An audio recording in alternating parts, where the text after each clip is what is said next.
عورتوں کو عزت کیسے دی جائے. مثلاً میں کہوں گی کہ ہمیں مہر کا دیا جانا اس کی ایک مثال ہے. پہلے تو عورت اپنی رقم مرد کو دیا کرتی تھی نا، اور اب مرد عورت کو مہر دیتا ہے. سبحان اللہ. یہ ان لوگوں کے لیے بہت بڑی بات تھی جو بیٹی کی پیدائش پر اپسٹ ہو جایا کرتے تھے، اور اتنے زیادہ کہ وہ اسے قتل کر دیتے تھے. پیغمبر محمد صلی اللہ علیہ وسلم کا فرمان ہے، مفہوم کچھ اس طرح سے کہ اگر تم بیٹیوں کی پرورش کرو گے تو تمہیں جنت ملے گی، تم میرے ساتھ جنت میں اس طرح ہوگے. سبحان اللہ. اور پھر چھوٹی سے چھوٹی بات، جیسے کہ عورت اگر آپ سے لڑ رہی ہے، بحث کر رہی ہے، جب غصہ آ جائے تو خاموش ہو جاؤ.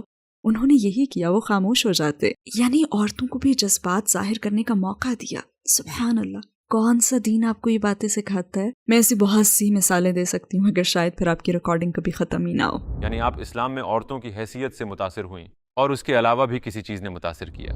سچ یہ ہے کہ جب میں یونیورسٹی میں تھی تو میں ایسی زندگی گزار رہی تھی جہاں مجھے بہت زیادہ آزادی حاصل تھی. یعنی جب کسی کو اتنی زیادہ آزادی حاصل ہو، وہ باہر جاتی ہو، کلبنگ، ڈانسنگ، وہ شراب پیتی ہو، یہ لائف سٹائل ہو، تو ایسے میں نا پھر اسے ہمیشہ خوشی کے اگلے لمحے کی تلاش رہتی ہے، یا پھر وہ دوسرے شخص کی طرف سے نا عزت افزائی کے الفاظ سننا چاہتی ہے جو کہ اسے کہے کہ او واو بہت پیاری لگ رہی ہو، یا آئی لو یو. اور ایک لڑکی کی حیثیت سے نا وہ بس دوسروں ہی کی طرف دیکھتی ہے جو اسے اس طرح سے عزت دیں، جبکہ اسلام میں آپ کو یہ سب کرنے کی ضرورت نہیں ہوتی.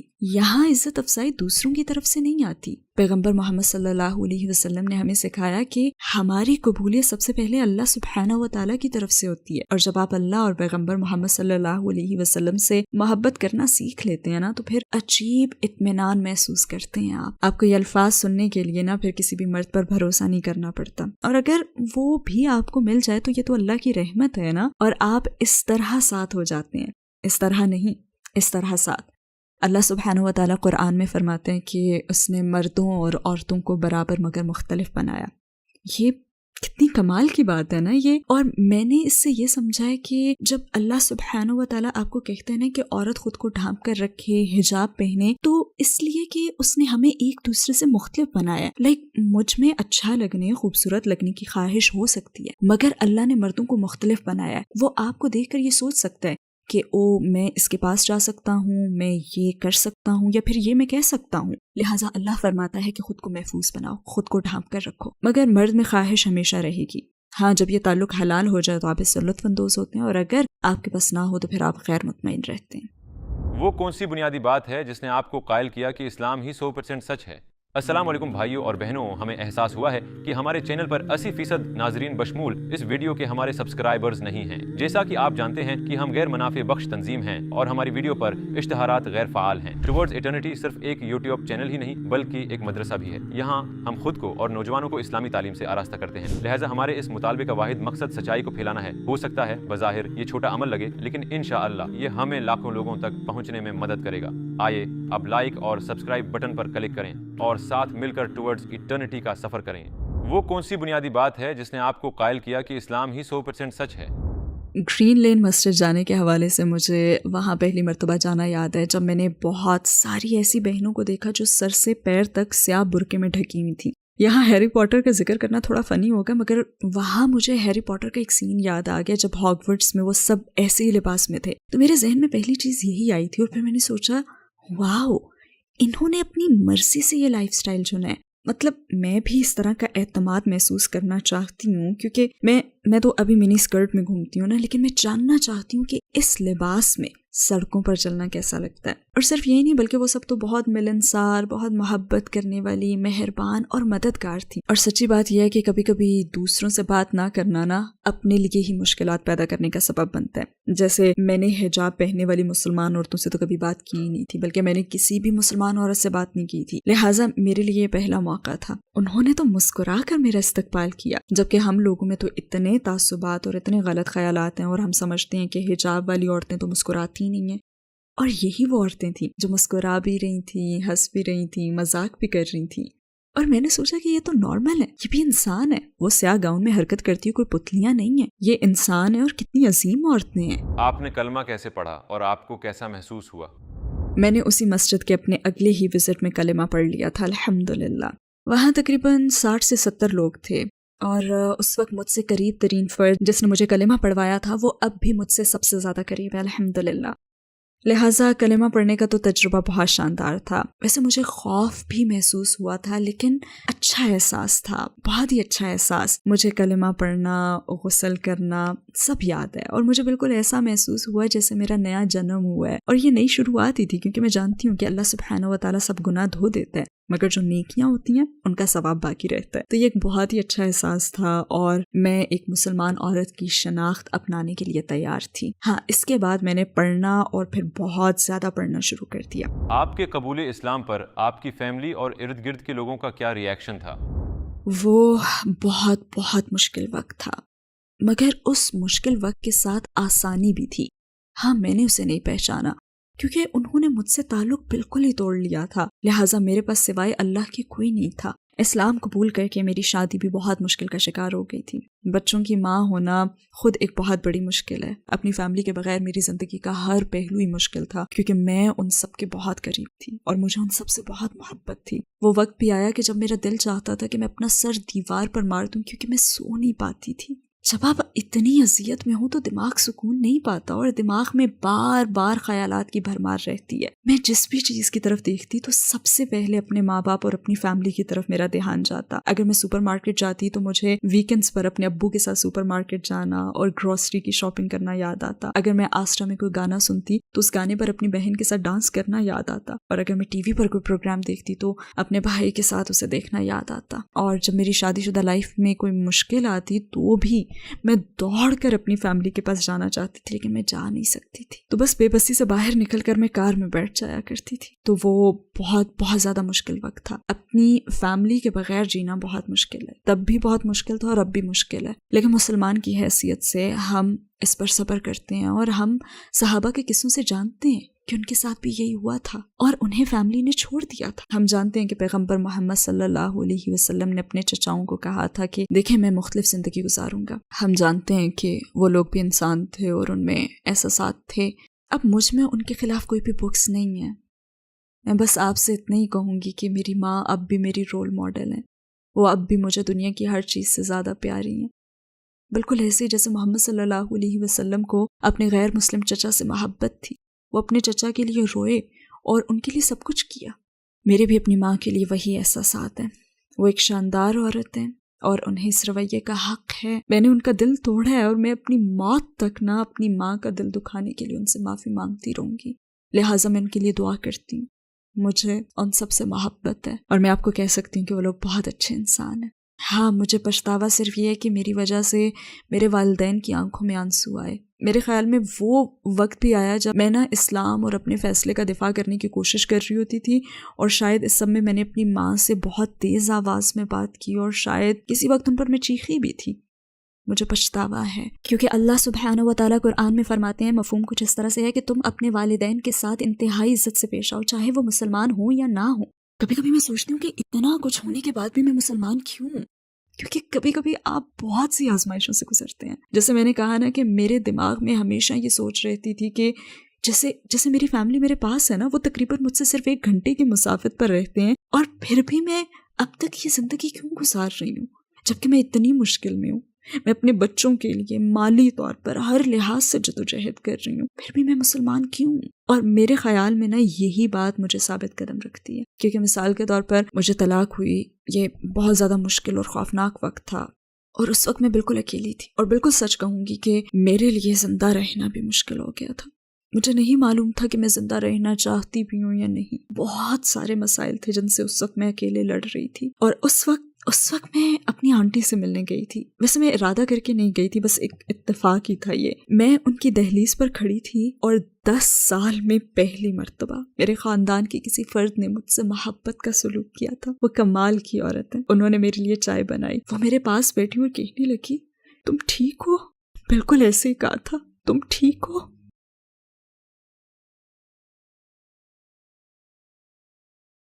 ایسا ہمیشہ ہوتا ہے. یہ میری آنٹی تھی. میرے خاندان کے کسی فرد نے پہلی مرتبہ مجھ سے پوچھا تھا، تم ٹھیک ہو؟ اور انہوں نے پوچھا کہ تم آگے کیا کرو گی، تمہارا کوئی پلان ہے؟ کیونکہ میرے پاس کچھ نہیں تھا. میرے پاس بس میرے 3 بچے تھے. اور خدا کی قسم میں اپنا گھر نہیں چھوڑنا چاہتی تھی. میں وہاں بیٹھی اور میں نے سوچا او خدا کیا ہو جاتا اگر میں اپنا اسلام چھپا کر رکھتی، اپنے اسلام کو اپنے دل میں ہی رکھتی. لیکن اگر میں گھر واپس آ جاؤں تو، کیونکہ وہ مجھ سے محبت کرتی ہیں اور میں ان کے ساتھ رہنا چاہتی ہوں. میں ان کا گھر چھوڑ کر نہیں آنا چاہتی تھی، میں ان کے گھر میں رہنا چاہتی تھی. میں ہر چیز چھوڑ دینا چاہتی تھی بس اپنا دین نہیں. اور میں نے سوچا میں اسے چھپا سکتی تھی. میں اوپر کی منزل پر نماز پڑھ لیتی جب کوئی نہ دیکھ رہا ہوتا مجھے. میں گھر واپس جانا چاہتی تھی. قدر اللہ میری دادی جنہوں نے مجھے ان 10 سالوں میں نہیں دیکھا تھا، بہت زیادہ بوڑھی تھیں. وہ کمرے سے باہر آئیں اور قریب ہی تھا کہ وہ مجھے دیکھ لیتی. میری آنٹی نے مجھے کہا کہ فوراً چلی جاؤ، گھر سے باہر نکل جاؤ، کیونکہ اگر انہوں نے تمہیں دیکھ لیا تو وہ بہت بوڑھی ہیں اور ہمیں نہیں پتا کہ آگے کیا ہوگا.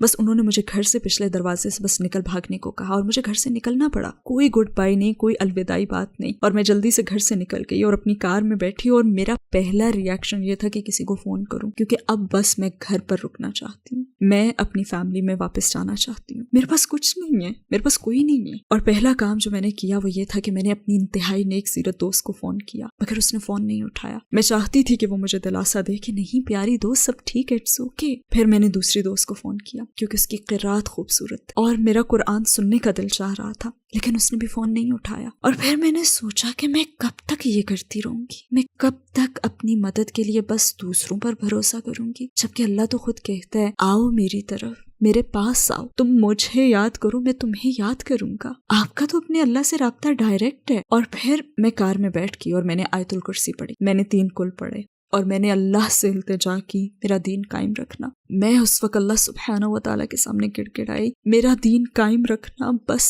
میرا دین قائم رکھنا، میں اس کے لیے سب کچھ سہنے کے لیے تیار ہوں، بس مجھے مسلمان کی موت دینا. میں نے یہ دعا کی اور میرے خیال میں یہ ایک اور اہم ترین لمحہ میری زندگی میں آیا تھا جب میں نے جانا کہ ہاں میں مسلمان ہوں. کیونکہ شیطان آپ کے پاس بہت مرتبہ آئے گا اور اسلام کے بارے میں آپ کے دل میں وسوسے پیدا کرے گا. کیا میں مسلمان ہوں؟ میں کس کے لیے مسلمان ہوں؟ میں کیوں مسلمان ہوں؟ مجھے اسلام کے متعلق کون سی بات آخر پسند ہے؟ شیطان آپ کے پاس اس وقت آئے گا جب آپ بہت کمزور اور بے بس ہوں گے. شیطان آپ کے پاس آتا ہے. لہٰذا دین سیکھنے کے وہ تمام 9-10 سال اس وقت ڈھال بن کر میرے سامنے آ گئے تھے. لہٰذا میں بچوں سے بھی بس یہی ایک بات کہتی ہوں کہ کیونکہ وہ بھی نہ سمجھ ہے نا، وہ اسلام کی روحانیت کو محسوس ہی نہیں کر سکتے، وہ بھی بہت چھوٹے ہیں اور ان کی نظر میں زندگی بہت بڑی ہے. میں انہیں کہتی ہوں کہ علم سیکھتے رہو، کیونکہ آپ نہیں جانتے کہ جس لمحے آپ مشکل میں گھرتے ہو تو جو کچھ آپ نے سیکھا ہوتا ہے نا، چاہے سیکھنے کا مقصد جانے بغیر ہی سیکھا ہو، وہ آپ کی مدد کے لیے آتا ہے اور مشکل وقت میں آپ اور آپ کی زندگی کو بچاتا ہے. تو جب آپ کی امی کہیں نا کہ مدرسے جاؤ، جب آپ کی امی آپ سے کہیں چلو اپنی اسلامک سٹڈیز کا سبق لینے جاؤ تو جایا کرو. نو مسلموں کو بھی میں یہی کہوں گی کہ علم سیکھتے رہیں. آپ بس اس لیے مسلمان نہیں ہیں کہ میں اللہ پر ایمان رکھتا ہوں، نہیں، جائیں اور علم سیکھیں، دین پڑھیں، محنت سے سیکھیں اور اسے روزانہ پڑھتے رہیں، چاہے تھوڑا ہی سے. کیونکہ جب آپ پر کوئی مشکل آئے گی تو شیطان آپ کے پاس آئے گا اور آپ کا ایمان چھیننے کی کوشش کرے گا. اس وقت اچانک نا آپ کی تمام سیکھی ہوئی جو چیزیں ہوتی ہیں نا وہ آپ کے ذہن میں آ جائیں گی اور آپ کو پھر بچا بھی لیں گی، جیسے مجھے اس دن بچا لیا. میں آپ کے سامنے اور مثالیں بھی دے سکتی ہوں اور واقعی کیمرے کے سامنے میں آپ سے کہوں گی کہ ایسے دن بھی آئے جب میں خود کو اذیت دینا چاہتی تھی. مثلا مجھے یاد ہے کہ میں باتھ روم میں اپنا چہرہ دیکھ رہی تھی اور مجھے اس سے اس قدر نفرت محسوس ہوئی کہ میں اپنا چہرہ نوچ لینا چاہتی تھی. اور بدترین چیز یہ کہ ایسی کیفیت باتھ روم میں ہوئی تھی جہاں پہ آپ اعوذ باللہ من الشیطان الرجیم بھی نہیں پڑھ سکتے. جب آپ بے بس ہونا تو اس وقت کبھی بھی باتھ روم نہ جائیں. خیر بہرحال پھر میرے ذہن میں نا ایک آواز گونجی کہ کھڑکی سے باہر دیکھو. میں نے کھڑکی سے باہر دیکھا تو آسمان نظر آیا. میں بس تیزی سے سیڑھیاں اتری اور اپنے دروازے کھول کر میں گارڈن میں چلی گئی. میں نے آسمان کی طرف دیکھا، اوپر آسمانوں میں دیکھا، کیونکہ مجھے قرآن کی آیت یاد ہے، شاید یہ قرآن میں ہے یا شاید حدیث ہے. اللہ سبحانہ و تعالیٰ فرماتے ہیں، اس کا مفہوم کچھ یوں ہے کہ ایمان والوں کو چاہیے کہ وہ آسمان کو دیکھیں جو ان کے لیے ایک نشانی ہے. اور بس میں اپنے گھٹنوں پر بیٹھ گئی اور اللہ سے التجا کی، یا اللہ مجھے دین پر قائم رکھنا. اسی میں آزادی ہے، اسی میں اطمینان ہے، جس میں ہمیں کسی بھی انسان پر بھروسہ کرنا ہی نہیں پڑتا. آپ کو کسی اور انسان کی ضرورت نہیں رہتی، آپ کو اپنی زندگی میں اللہ سبحانہ و تعالیٰ کی ضرورت ہوتی ہے. اور بس میں نے یہی کیا، لہٰذا میں نے خود کو اذیت نہیں دی کیونکہ میرے پاس اللہ ہے. تو آپ کی 14 سالہ مسلمان زندگی کے لمحات میں وہ کون سا لمحہ تھا جب آپ کو اپنی فیملی کی سب سے زیادہ ضرورت محسوس ہوئی مگر وہ لوگ آپ کے پاس نہیں تھے؟ جب شادی میں مشکلات پیش آئی تھی تب مجھے اپنے والد کی ضرورت تھی، مجھے یہ تحفظ چاہیے تھا، مجھے ان کے تحفظ کی ضرورت تھی۔ ہر عورت کو کم سے کم ایک بھائی کی ضرورت ہوتی ہے، جیسے مجھے اس وقت اپنے بھائی کی ضرورت تھی۔ تب مجھے ان لوگوں کی سب سے زیادہ کمی محسوس ہوئی تھی، اور اپنی زندگی کے ہر موقع پر ایک محرم کے تحفظ اور سیکیورٹی کی کمی۔ ہم یہ باتیں سنتے ہیں نا کہ اے عورتوں، ہمیں مردوں کی ضرورت ہی نہیں ہے۔ کم آن، آپ کو یقیناً ضرورت ہے۔ جب آپ کی زندگی سے مرد نکل جاتے ہیں نا، تب آپ کو احساس ہوتا ہے کہ ہاں، مجھے اپنی زندگی میں مرد کی ضرورت ہے۔ اور پھر میری امی، میں نے انہیں اس وقت بہت مس کیا تھا جب میرے بچے ہونے والے تھے۔ جب میں نے جاب شروع کی تو انہیں اس وقت بھی میں نے بہت مس کیا تھا، کیونکہ جو میری امی ہیں وہ ایک بہت ہی مضبوط عورت ہیں۔ میں ان سے سیکھنا چاہتی تھی، مگر ہاں الحمدللہ میرے پاس بہت سی خوبصورت یادیں ہیں، اور میں نے اپنی امی کے ساتھ بہت سا وقت گزارا ہے، اور انہیں ایسی مضبوط عورت بنتے ہوئے دیکھا ہے میں نے اپنے سامنے۔ تو الحمدللہ میرے پاس اب بھی ان کی جو سکھائی ہوئی باتیں ہیں وہ موجود ہیں۔ میں اب بھی اپنے والدین کی باتوں پر بہت زیادہ عمل کرتی ہوں، کیونکہ وہ اسلام کے خلاف نہیں ہے، تو پھر کیوں نہ کروں۔ اور میرے خیال میں ہر نو مسلم کے لیے نا یہ اعتراف کرنا ضروری ہے کہ آپ اپنی فیملی سے محبت کر سکتے ہیں۔ پیغمبر محمد صلی اللہ علیہ وسلم نے اپنے چچا سے محبت کی تھی، اور میں بھی اپنے والدین سے کہوں گی کہ مجھے آپ سے محبت ہے، میں آپ کی عزت کرتی ہوں، میں اب بھی آپ کا حصہ ہوں، مجھ میں آپ ہی کا خون دوڑ رہا ہے۔ آپ کی سکھائی ہوئی باتیں مجھ میں اب بھی ہیں۔ آپ نے جو بھی سکھایا میں نے اسے نہیں چھوڑا۔ ایسا کرنا میرے لیے ناممکن ہے۔ آپ میرے رول ماڈلز ہیں، آپ میرا سب کچھ ہیں، اور میں آپ کے ساتھ دوبارہ ملنے کے لیے سب کچھ کروں گی، آپ سے واپس مل جانے کے لیے۔ ہاں، بس ایک چیز نہیں کر سکتی کہ آپ کو اللہ سے زیادہ اہمیت نہیں دے سکتی۔ تو کیا آپ کے ساتھ کبھی کوئی غیر معمولی واقعہ ہوا جب آپ کو محسوس ہوا ہو کہ آپ کا اللہ کے ساتھ ایک خاص تعلق ہے؟ میرا خیال ہے کہ میں نے اپنی زندگی کی بہت سی مشکلات بتائی ہیں، مگر پلیز مجھے وہ رحمتیں بھی بتانے دیں جو اللہ نے مجھ پر نچھاور کی ہیں۔ الحمدللہ میں آپ کو ایسے 2 لمحات بتاؤں گی۔ ایک وقت تھا جب میں واقعی میں بہت مشکل میں تھی، انفیکٹ ایسے بہت سے موقع آئے ہیں جب میں بہت مشکل میں گھری ہوئی تھی، سبحان اللہ۔ کسی نے مجھے کہا کہ دیکھو، جب تم کسی مشکل میں ہو تو اپنے بچوں کے پاس جاؤ جب وہ سو رہے ہوں، اور انہیں سوتا ہوا دیکھو۔ میں نے ایسا ہی کیا۔ وہ بھی ایسے ہی ایک مشکل وقت تھا جب میں زندگی سے ہار ماننے کو تیار تھی، بس مجھے خود سے نفرت ہو گئی تھی، اور میں یہی سمجھتی تھی کہ میں لوگوں پر بوجھ بن گئی ہوں۔ خیر، پہلے میں اپنی بیٹی کے کمرے میں گئی۔ اس وقت وہ تقریباً 11 سال کی تھی، مگر جب سو رہی ہوتی تو میری 5 سال کی معصوم بیٹی لگتی تھی وہ۔ سبحان اللہ، میری بیٹی، یہ میری بیٹی ہے۔ اللہ سبحانہ و تعالیٰ نے یہ بیٹی مجھے دی ہے، اللہ سبحانہ و تعالیٰ نے اسے میرے ذریعے اس دنیا میں بھیجا ہے۔ اور پھر میں اپنے بیٹوں کے کمرے میں گئی، وہ بہت گہری نیند سو رہے تھے، اور پھر مجھے نا سورہ ملک کی وہ آیت یاد آئی، مفہوم جس کا یہ ہے کہ تم بہت کم شکر ادا کرتے ہو۔ اور میں نے سوچا کہ آخر میں کیسے شکوہ کر سکتی ہوں، میں کیسے خود سے نفرت کر سکتی ہوں، جبکہ اللہ سبحانہ و تعالیٰ نے مجھے اتنی رحمتیں، 3 بچے دیے۔ اور اس لمحے میں نے خود کو اللہ سے بہت قریب پایا تھا، کیونکہ میں نے اسے پہچانا، میں نے اس کا شکر ادا کیا، اور خود کو اس کے بہت قریب محسوس کیا۔ ہمارے پیغمبر صلی اللہ علیہ وسلم کی کون سی بات نے آپ کو سب سے زیادہ متاثر کیا؟ ان کے کردار نے، ہمیشہ ان کے کردار نے، اور سب سے پہلے تو عورتوں کے ساتھ ان کا حسن سلوک، کہ آپ نے اس شخص سے بات کرنا پسند ہی نہیں کی جو اپنی بیٹی کو پیار نہیں کرتا، اور پھر اپنی بیویوں کے جذبات اور احساسات کا وہ کتنا احترام کرتے تھے، اور ایسے وقت میں بہترین رویہ بھی اپناتے تھے۔ اور پھر وہ ایک واقعہ جہاں پہ ایک صحابی نے آپ صلی اللہ علیہ وآلہ وسلم کو ڈنر پر انوائٹ کیا، تو آپ صلی اللہ علیہ وسلم نے اس سے پوچھا کہ کیا عائشہ کو بھی دعوت دی ہے؟ تو اس نے کہا نہیں، تو آپ نے بھی اس دعوت کو قبول نہیں کیا تھا۔ ان کی ہر بات، ان کی شرافت، اپنی بیویوں کے درمیان برابر کا سلوک، گھر میں ان کی نرم مزاجی، اور پھر میدان جنگ میں ان کی طاقت، ہر چیز نے ہی متاثر کیا۔ طائف میں جب وہ مدد مانگنے گئے تو وہاں ان پر ظلم کا ہونا، پھر بھی دیکھیں انہوں نے جواب میں کیا کیا، وہ روئے بھی ہیں۔ آج کے مرد سمجھتے ہیں کہ ہم رو نہیں سکتے، ہماری انا کا مسئلہ ہے، نہیں، وہ روئے بھی ہیں۔ اور ہم جنس کے متعلق بات کرتے ہیں، مرد کی حیثیت، عورت کی حیثیت۔ پیغمبر محمد صلی اللہ علیہ وسلم کو دیکھیں۔ ویسے آج کل میں یاسر قاضی کی لکھی ہوئی ان کی سیرت پڑھ رہی ہوں، اور ہر پیراگراف سے مجھے کچھ نہ کچھ سیکھنے کو مل رہا ہے، الحمدللہ۔ بہت ہی شاندار کتاب ہے ماشاءاللہ، میں ہر ایک کو یہ پڑھنے کا کہتی ہوں، اور اس میں ان کی وفات تک ہر چیز موجود ہے۔ اور اس میں حضرت عائشہ رضی اللہ تعالیٰ عنہا کے سر درد کی شکایت کا بھی واقعہ ہے۔ انہوں نے اپنے سر درد کی شکایت کی تھی تو آپ صلی اللہ علیہ وسلم نے فرمایا کہ نہیں، بلکہ میرا سر درد سے پھٹ رہا ہے اور میرا دم نکل رہا ہے، سبحان اللہ۔ انہوں نے ہر مشکل سہی تاکہ ہم اچھے مسلمان بنے اور جنت میں جا سکیں۔ وہ اپنی فیملی، اپنے مال کے حوالے سے ہر آزمائش سے گزرے. کس لیے؟ ہمارے لیے. اسلام سے پہلے آپ کی زندگی کا کیا مقصد تھا اور اسلام کے بعد کیا ہے؟ خدایا، میرا مقصد گھر واپس جانا ہے. باخدا میں گھر جانا چاہتی ہوں. گھر، مجھے بس گھر جانا ہے. اور میں چاہتی ہوں کہ اللہ سبحانہ و تعالیٰ مجھے میری فیملی لوٹا دے. یہی میرا مقصد ہے. اے اللہ، مجھے میری فیملی واپس دے دے.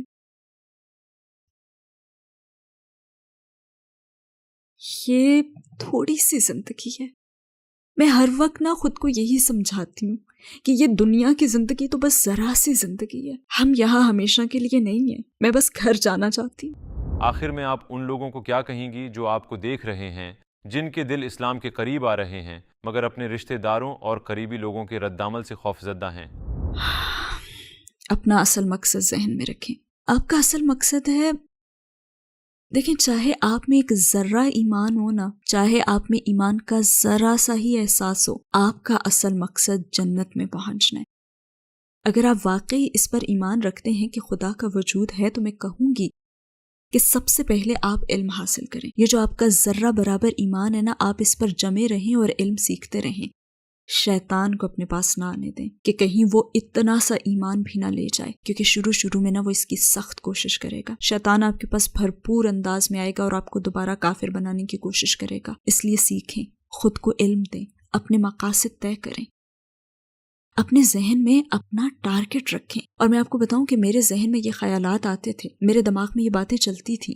ایک منفی آواز تھی اور پھر ایک اچھی آواز ابھرتی تھی. کبھی کبھی آپ کو یہ کرنا پڑتا ہے، آپ کو یہ بلند آواز سے کہنا پڑتا ہے، اے اللہ، مجھے تیری ضرورت ہے، مجھے صراط مستقیم پر چلا. اگر میں ان سوالات کے بارے میں سوچوں کہ مجھے اپنی فیملی کے ریاکشن کے باعث ایسا کرنا چاہیے یا نہیں، تو آپ یہ سوچ لیا کریں کہ آپ اکیلے دنیا سے جائیں گے. جب آپ کو قیامت میں کھڑا کیا جائے گا تو آپ کی فیملی آپ کی مدد نہیں کرے گی. اگر آپ ابھی قیامت کے دن پر ایمان لانے کے درجے پر نہیں پہنچے، کیونکہ کچھ لوگ ابھی سیکھ رہے ہیں نا، تو یہ سوچ لیا کریں کہ اس دنیا میں مجھے اپنی فیملی سے کیا فائدہ مل رہا ہے اور مجھے روحانیت سے، خدا پر ایمان لانے سے کیا فائدہ مل رہا ہے. تو اس مرحلے پر میں یہی کہوں گی کہ سب سے اہم چیز ہے علم سیکھنا.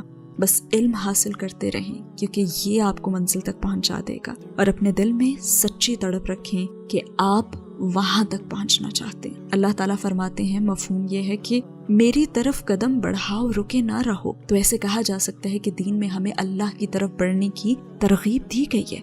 اگر آپ مسلمان ہونے کا سوچ رہے ہیں تو ایک اور قدم آگے بڑھائیں، اللہ آپ کی طرف دوڑ کر آئے گا.